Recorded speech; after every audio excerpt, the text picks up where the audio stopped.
Okay, so today, I guess I should start saying the date. It's October 2nd, 2 o'clock. Um, doing more research. Like I know people say I shouldn't, but if it wasn't for me, then I wouldn't have insisted on another bone marrow biopsy. If I hadn't been Googling and looking at all my new symptoms, I wouldn't have forced my doctor to give me a bone marrow biopsy. We wouldn't know where I am. So I don't give a shit.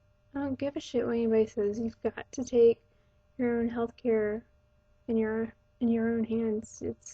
It's yours. Doctors have hundreds of patients. You're the only person that's going to care more about you. So Google, Google everything. Learn as much as you can. Um, I have to look through all of these pieces of paper. I highlight the things that I know of that I've learned just over the years. I know more about blood than actually some doctors. I definitely know more about blood than a lot of the doctors I've met. It's really scary when doctors ask me what my condition is. Say, what's aplastic anemia? What's myelofibrosis? Never heard of that. Idiots. Doctors are idiots. So they don't care about you as much as you're going to care about yourself. So you need to learn it. You need to know what's going on. I need to know what's going on. So far, what I have found for myself is that obviously my bone marrow is not producing anything.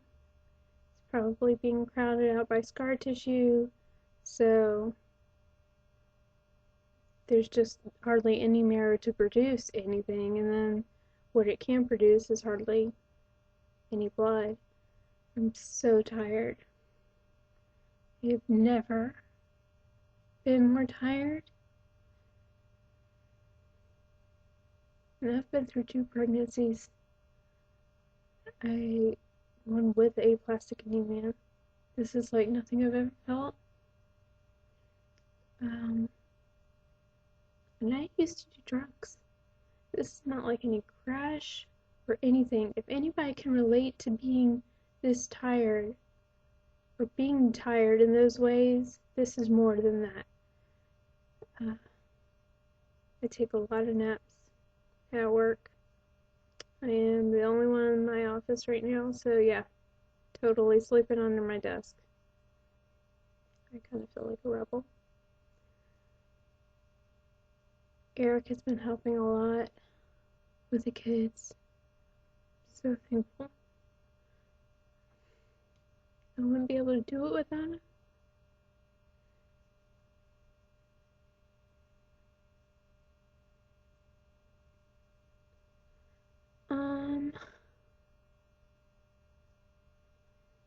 Back to the research.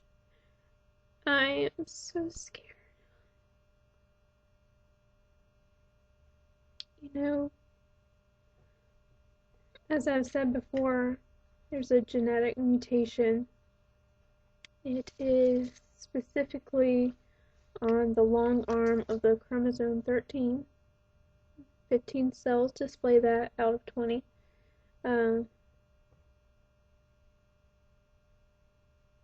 I guess you can't go back from a mutation. Nothing unmutates. It's changed for good. So, this isn't something that can get better. We can do things to lessen it, but it's not going to be cured.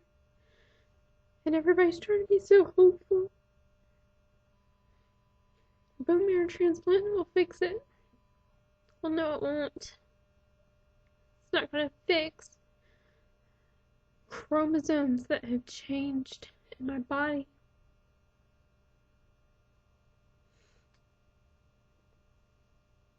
And I appreciate people being so nice, but God, I just want somebody to be fucking honest. It's not all okay. It's scary.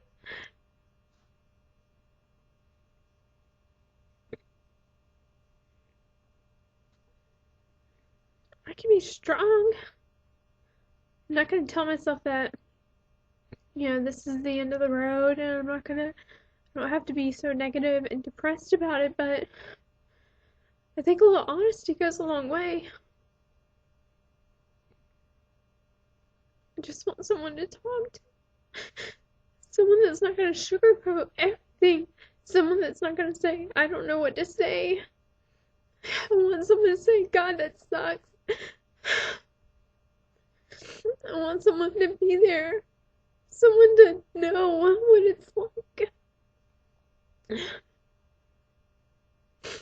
And just feel so alone.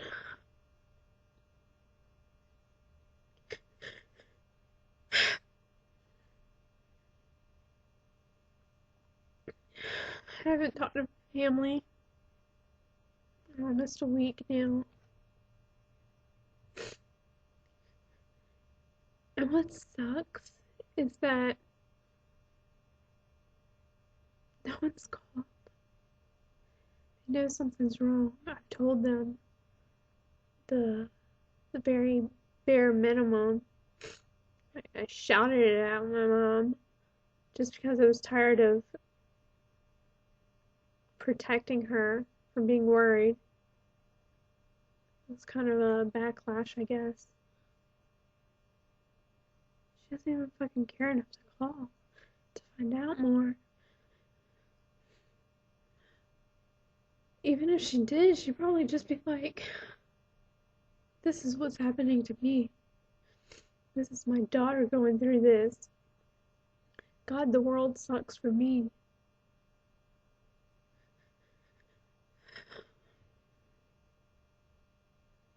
I knew this would happen.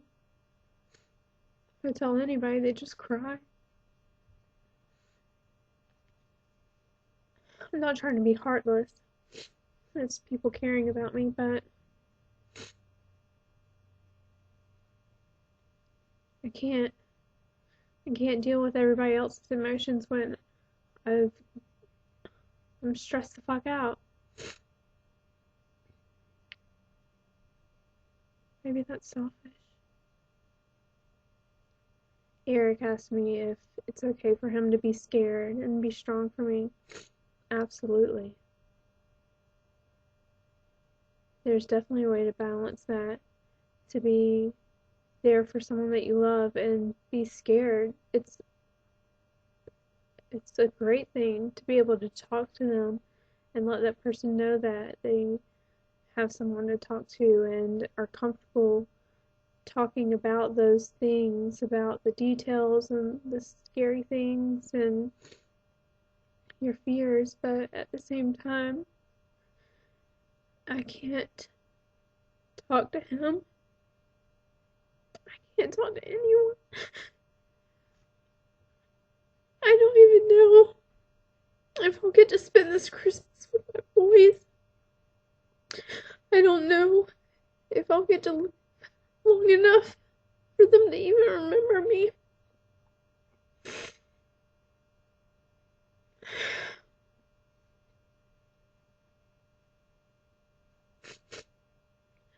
If I had known that this would happen, I wouldn't have had my babies. I would never want them to go through life without a mom.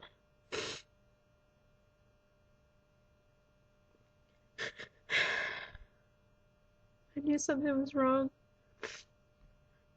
And when I got pregnant with Owen.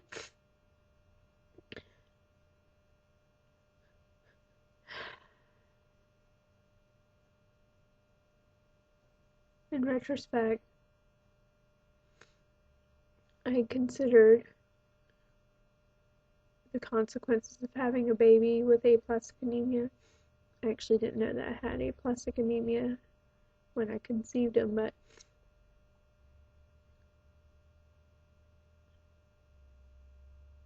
there was always going to be a Carson that I love so much, then I am so glad he has a brother.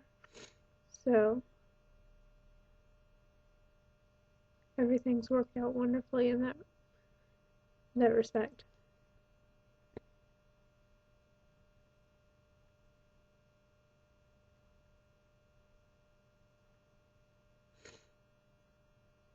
If it's going to be a bad situation, then I'm going to try to make the best of it. Just spend as much time with him. I'm going to take as many videos and pictures. I want my boys to know how much I love them.